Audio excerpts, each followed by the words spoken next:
Ridiculous. Well, we can say coming out of the GCAC, who had their championship day today, we do have one champion that has been crowned. On the women's side, it is a familiar face and a friend of the show. The Rust Lady Bearcats have won the GCAC championship for the, get it, not one, not two, not three, but for the fourth consecutive year. And let's bring on our first guest coming on the show. He is none other than the head coach of those Lady Bearcats, joining us live from Tuscaloosa. Look at that with the net around his neck, Coach EJ, Coach Eric Jackson. Coach, congratulations. I'm assuming it never gets old to be a winner, but how does this one feel, Coach? This one was really good, man. It was special in its own way. More so just because some of our contributors, it was their first year in the program, some of our main contributors, and so that was a task in itself of trying to merge the old with the new in a higher role. And so our vets did a really good job of showing in the way and being consistent. And so I was just proud of that. Of course, this season, Rust 28-3 record, 17-1. I don't know if I'm just looking at the GCA at the NAIA standing, so I don't know if that's including the 3 wins. So I apologize if I'm shorting you a couple of wins in that record. But 4 years in a row, Coach. I mean, you've created and you set the standard. What goes into the process of winning those? And every year is different, but here you are now. You're a veteran of winning these. You've created a dynasty. I think it's fair to say. What goes into the process to get to this point? I mean, it's just preparation, starting in the summertime, figuring out what we need to sustain success, plugging in the holes of what's needed from a personnel standpoint, and then also looking in the mirror as a coach and trying to say, hey, how can I get better? What coaching clinics do I need to go to? What things I need to get better at? Whether it be player development or running some better sets and all those different types of things. And just kind of just taking it in stride and seeing how things take when you mix the plays with the players and all those different types of things. And so you got to be able to be fluid in that way. And then, you just kind of just keep going, trial and error. I hear you. Go ahead, Drew.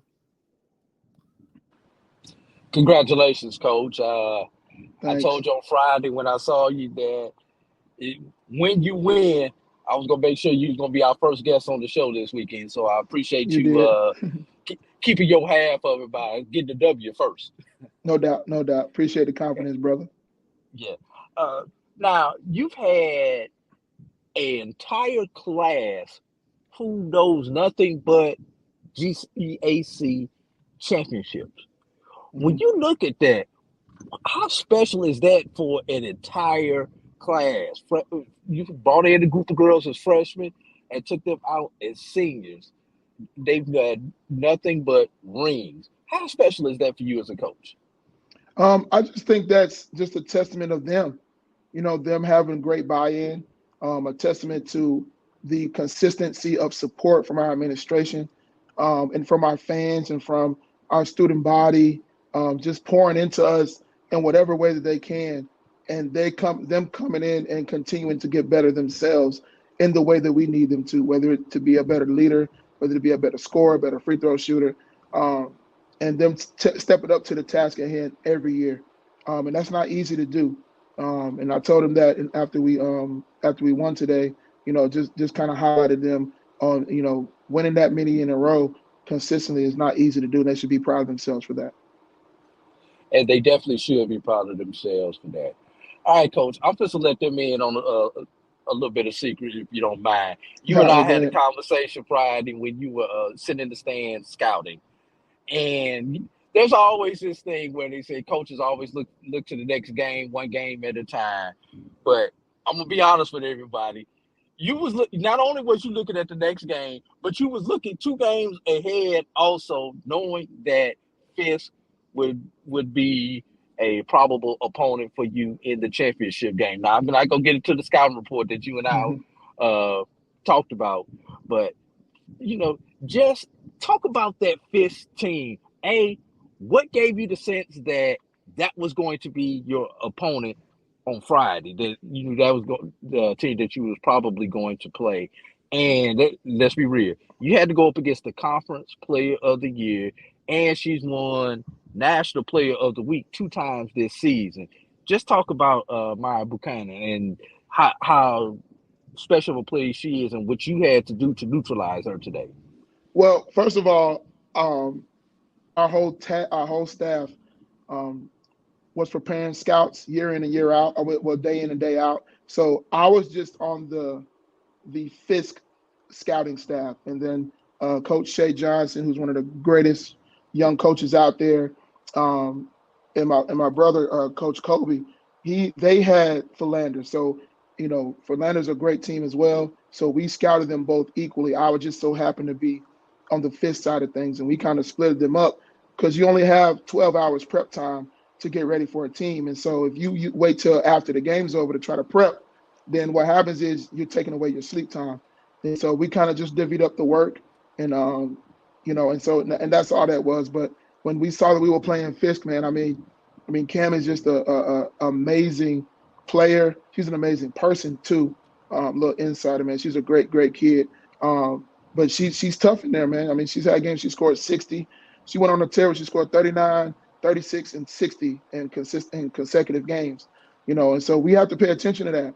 And so we just try to make sure that we try to find some things that we can exploit, but also try to minimize some of their strengths. And the girls just did a good job today. And so I'm super proud of them of that for paying attention to the detail of the game. All right. Last question before I turn it over to Bryan. 24-hour rule is in effect. You know this as well as I do. You got 24 hours to celebrate this, but the job is not done. What do you need to do outside of hoping that you not get shafted on the seed this year like you have in the past to make that run in the national tournament? Well, I think a lot of the work personnel wise was done this summer, like I was alluding to on the earlier question. We really enjoy winning the GCAC championships, and that is a part of our bigger goal, which is to win a national championship. And so we kind of looked at our team and tried to figure out what the things that we needed, and we just adjusted to that and got some shot making and some playmaking for it. When we go to nationals, we can have those things in our arsenal, because sometimes when you're playing against top-notch coaches across the country, they know all your sets, and sometimes it just comes down to the players, and I would use Caitlin Clark as an example. There's no defensive scheme to stop somebody coming off a ball screen and shooting it from 30 feet. You just got a good player, and so we try to create our own little version of that as a collective and try to have some people that can make some plays when plays break down and kind of just freestyle and read and react. And so we're excited to see how well we've actually done over the year to get that done. Go ahead, Bryan. Coach, I know in the past we've talked with you about the challenges of scheduling and getting the kind of teams that kind of help.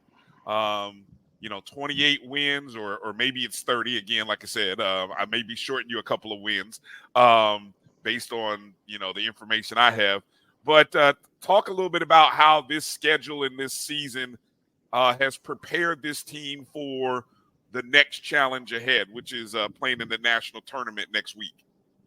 Well, I think we play different styles.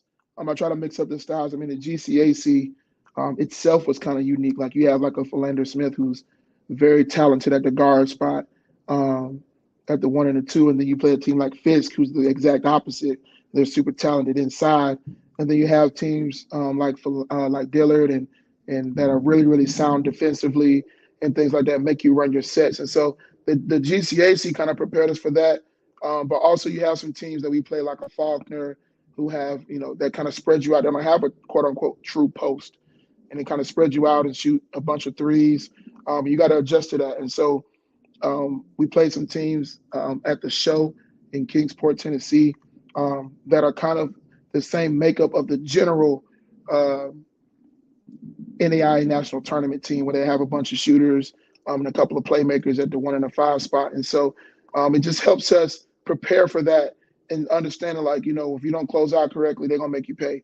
If you don't pay attention to the small details on these ball screens, they're going to make you pay. And so hopefully we can continue to do things like that, and that'll help us. And so now we have those tools in our toolbox from non-conference. We're going to try to cash in on those next week when we go to nationals. Also, I want to give you an opportunity to, recognize. Now, I haven't seen all of the post tournament awards and things of that nature. So I want to give you an opportunity to just recognize some of your top players and shout them out and just what they have meant to this team's success this year. Oh yeah, no doubt. So Naya McGuire. She's one of those kids that's been with me for 3 years for all 3 of the tournament championships. She kind of grown in her role from playing behind like a Katie Blackman over the last couple of years and kind of stepping into that leadership role this year and finally got her rightful place of being a first team conference selection. So we were super proud of her for that. And then one of our newcomers, Diamond Sweats, who's just been steady all year.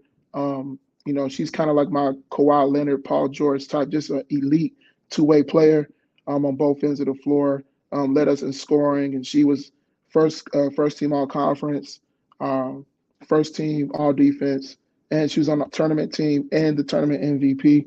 And last but most definitely not least, we had Kennedy Green, who was our backup combo guard. I mean, she kind of does a little bit of everything for us, but she earned all tournament team awards for her play under pressure this tournament. And so just super happy about her, man, because she is a dynamic player, and she's making me proud. All right. So now when is the now we're I guess we've got another week before the tournament, before the tournament selection. I believe it's next weekend if my memory serves correct.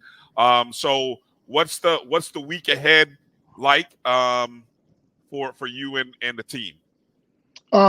Just first of all, get back on par or get ahead with our schoolwork. That's the first thing, because I have a bunch of seniors.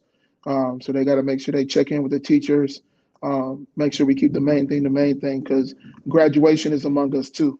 And that's my championship. I tell them this is their championship. Graduation is mine. So we got to make sure we keep that at the forefront. But also from an athletic standpoint, just continuing to rehab and stay healthy, keeping our shot making sharp, free throw making sharp, and just continue to polish up the DNA that we've created for ourselves and keep that thing sharp. So no matter who we play, we're ready to go. Mm-hmm. And it just hit me. You are the last GCAC women's basketball champion. The conference will move into a new name, the HBCU Athletic Conference. And new members coming into the league. The league gets bigger. Just if you would, for a second, talk a little bit about the growth of the conference and the name change. The growth of the conference is dope. I remember a couple of years ago, I mean, man, we were wondering if there was going to be a conference, yes, and I thought that the leaders at hand, the presidents at hand, first thing they did when they got some stability at the leadership of the helm of the conference and hired Dr. Barnes full time, which I think was a great move. And so that gave her the opportunity just to go be her. She is a superstar in the administration realm of sports. And she's just been putting this thing together, year by year, continue to get better, achieve and exceed her goals and expectations for the conference. And so I'm just happy to be along for the ride with that, and giving us the opportunity this year to have not one but 2 automatic bids is just huge from where we were 2 years ago. So I just shout out to her and her team for continuing to grow the conference. All right. Drew, any last questions that you want to get in with Coach before we close out with him? Nah, I think we've about covered it all. But I do, Coach, make sure you shout out Coach Green. Tell my boy I said hello also, man. All right, for sure. I sure will, man. All right. Now, congratulations. not only Black College Sports Network, but I think a lot of HBCU land is going to be behind you guys. What a coincidence! HBCU land is behind a champion that's going to be representing the soon-to-be HBCU AC. That's right. That's right, man. No doubt. Congratulations, Coach Jackson. Again, GCAC tournament champions for the 4th consecutive year. The dynasty. It is a dynasty. And congratulations, Coach, to you, the staff, the support staff, everybody, and the players, of course, everybody who has a hand in the success. I know it's a team effort and a family effort. So congratulations again, and thanks for taking a few minutes to come join us tonight. All right. No doubt, all the time, man. I want to thank you guys again for inviting me, but also thanking us. Thank you for giving us a platform and continuing to do the tireless work that you guys do for giving us a platform to speak on, man. So shout out to you guys for continuing to do that for us. Always and anytime, Coach. Appreciate you. Have a good night. Go enjoy that championship with your girls, Coach. No doubt, man. I'll talk to you guys later. All right, indeed.